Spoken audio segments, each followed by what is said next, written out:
give out information on Schengen visas. I'm looking pretty. Every day is a special day for me.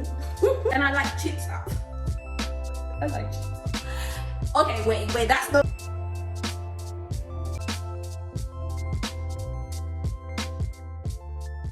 Hello, beautiful people. Welcome to my YouTube channel. It's Fabi here again. I want to welcome all of you that are coming to my YouTube channel for the first time. Thanks for coming. I really appreciate it. I planned on doing this video for so long.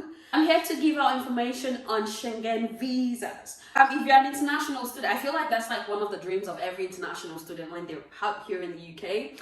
Do you want to go? You want to make use of your opportunities, even though you're here for study. You want to try and visit as much places as possible, you know, because it's a lot more difficult to like get visas to countries from way back from out there in Nigeria. I mean to say not way back. But once you're out here on the student visa, you're here as a resident in the UK, you can easily navigate your way around, you know, countries. I mean to say, you're likely to get visa approvals on literally every single visa you apply for.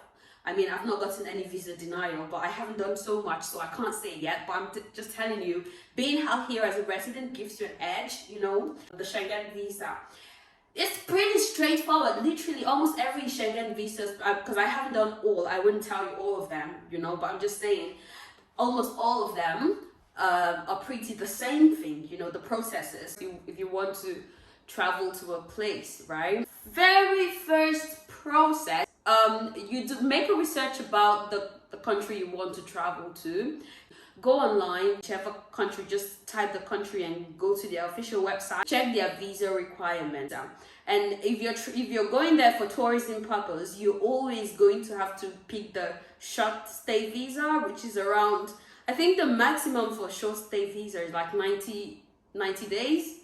I don't know, I think it's around 3 months. That's what I'm thinking, but trust me, I haven't gotten any Schengen visa that they gave me 3 months for. Hopefully, I will. Once you're filling out your form, they would ask for your flight.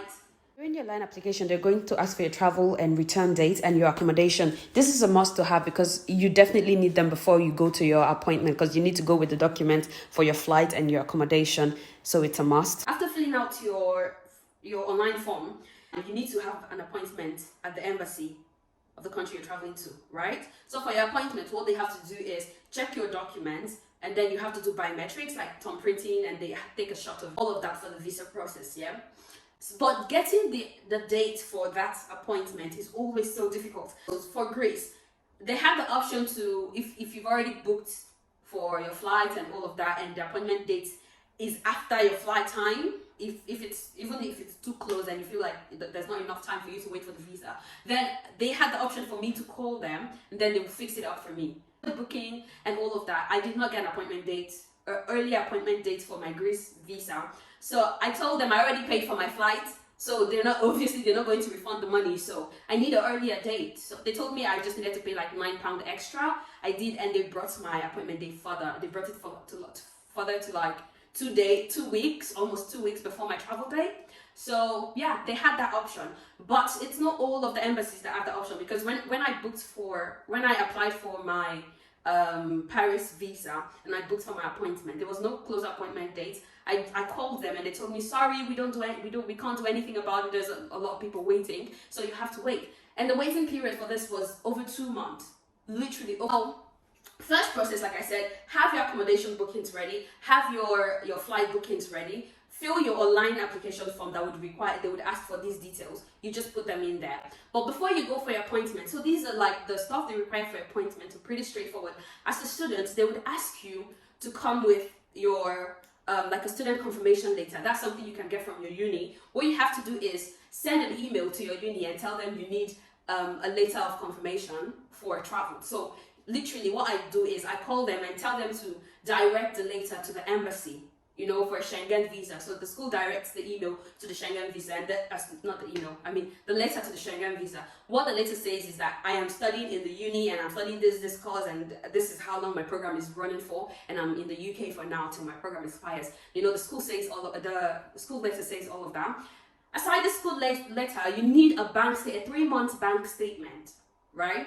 A 3 month bank statement. You need photo ID, like 2 of them. Well, usually they take just 1, but just have like 2 photo ID, and then you have to go with your reservations printed. You have to like print out your bookings for a flight and your bookings for your accommodation, and then you have to buy a travel insurance. It's just online. Go online and say you want to buy a travel insurance, and usually you have to buy.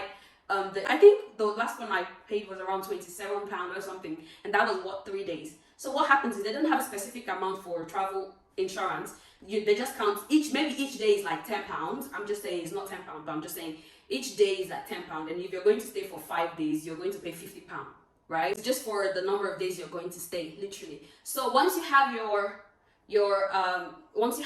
bank statement, your 3 months bank statement, you have to print out your online application form. You have to have your bookings, both the accommodation and the flight. You need to have your school letter, and then you need to have your photo ID. These are like all you need to like go to the embassy. But if you're not a student and you're working, they are going to ask for your a work letter, like to show that you're working there, and stuff like that. A letter from your office that says you work. Oh God, let me sip some wine.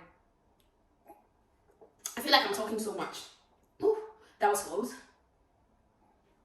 Okay, so see, this is what I'd advise you. Yeah, plan ahead of time. If you want to travel somewhere now, the next month, plan maybe 3 months or 4 months before, so you have enough time to do everything instead of running around like a mad person when it's almost like time.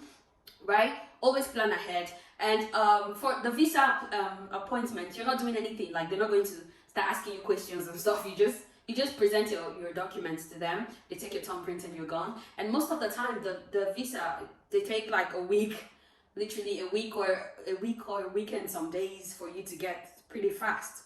Right? The only long process is the waiting for appointment process is usually long, but aside that is fast. So this is what you do. If you feel like you already made your bookings and then you don't find any appointment dates, do well to call the embassy, call the consular, what they call it, where you go for your appointment. Do well, they would have a contact to reach them, Do well and call them and tell them and ask them if there is a way you could get an early appointment, and if they don't, then you just have to wait. You have to cancel your bookings if possible. You have to cancel them, and then when even though you've already filled those details in your online application, you can still cancel. When you go there, you tell them you got a different date that did not match with your appointments, and you had a different date that did not match with your travel date that you had planned for and you have booked before. So you changed your detail. They could always change your details for you while you're there to like do your thumbprints and all. So literally, it's just pretty simple. So you go with, whenever you're traveling, make sure you travel with your permit, like your permit, else you're not going to either enter or come back out, or enter back in the UK, obviously. And also, don't forget to go to the embassy with your passport. When you're going for your appointment, go with your passport, because they're going to hold it until you get your visa and then send it to you. And I will answer all of the messages. But overall, it's just pretty simple. Go online, fill in your online form. It's something you can do by yourself. Like, literally, it's even funny because the very first, I traveled to this country and I did everything by myself. All you need is to just check the internet, to read stuff. Everything is out there for you. You don't even have to stress yourself. So that's what you do. Like I said, let me go over the requirements again. If you plan to travel, plan early to get your visa early, right? What you need to do is go to the country's website, click on apply for short stay visa, tourism visa, right? And then you fill in the form. Usually what they ask you is your personal details, your name, your personal details, and then another place for your travel purpose and your bookings, like your flight details, your accommodation details. And then when you want to go, in fact, I don't even have to tell you, after booking, they will tell you what you need to go through your appointment with. Usually for students, I said you need your student letter that's confirmed that you study, and then you need a travel insurance of that country to, like, with the number of days you pay according to the number of days you're going to stay. And then you need a passport photograph, and then you need your bookings for your hotel and your bookings for your accommodation, and then you need 3 months bank statement. Pack all this, go over it for your appointment, give them the document, do your thumbprinting, go back home. You could always opt for like a delivery of your visa, so they could have your visa delivered to you, or you could go pick it up, depends on where you're staying from the appointment location. So once you do all of that, you get your visa. Honestly, if you just have the right documents, do everything you have to do, and I promise you, you're not going to get visa denial, because I didn't get any of that, and I just went through the process literally. But my first Schengen visa, they gave me a month. My second, 15 days. I know they're so stingy with it, but hopefully my third, I would have a longer day, or my fourth. I don't know. So you do all of that, you wait for your visa, you get your visa, you go, you just travel, you go have fun, you come back, right? Always apply for multiple entries, just so you might just be lucky to have like a longer period, a longer stay visa, right? Not like a long stay term, but I'm just saying, like, you might just be lucky and they give you like 3 months Schengen visa. You know what I'm saying? So I got caught up in something and did not do a closing video, but if you enjoyed this video, kindly give me a thumbs up, click on the subscribe and just subscribe. If there's anything that you're confused about, do well to drop a comment. I definitely would respond to it. And I'm so sorry if I confused you. I feel like there was so much information I wanted to give and somehow it got to be, like I was saying so many stuff at the time. But if there's anything you don't understand, do well to just drop a comment. I would respond. And thank you for watching. Have a lovely day. Bye-bye.